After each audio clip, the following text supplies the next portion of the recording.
One will be the bridge, bearing in mind, of course, that it's only a fixed point if it doesn't move.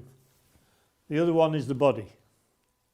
So I've got a fixed point at the front, a fixed point at the back, and if I move this hand forward up to the chest, that distance between the hand and the chest has transferred to the front and become the follow through. So I find there the distance between my right hand when I play the shot and the chest transfers to the front and becomes a follow through. Very, very important.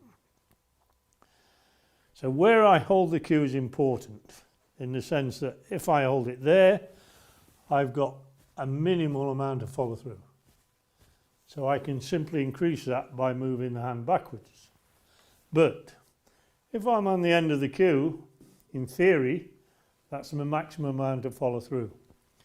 But if my bridge hand is too far away from the cue ball, I've still got no follow through.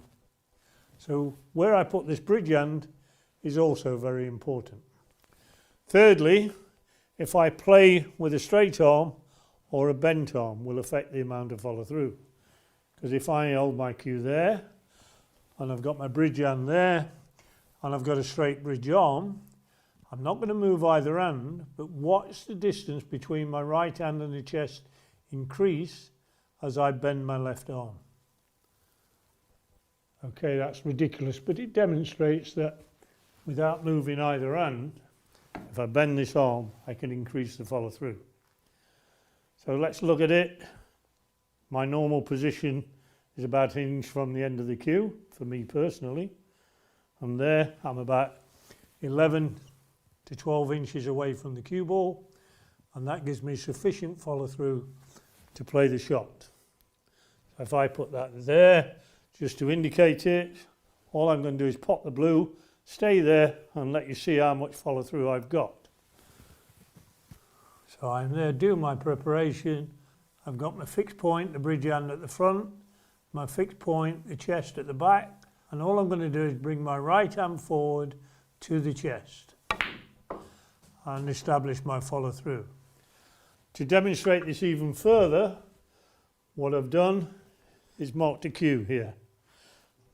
I've put one mark here where my bridge hand goes, another mark here which is 6 inches away from the first mark, which demonstrates where my bridge hand will be when I've played the shot. To make sure that I can get those two positions right, I've put a third mark where I actually hold the cue. So I'm there, I'm on my mark at the back, I'm on my mark at the front, I do a little bit of preparation, and then from there I bring the hand forward to the chest, and you'll see that I'm roughly on the mark now. So my follow through has been those 6 inches. Any more and I can lose control at the back.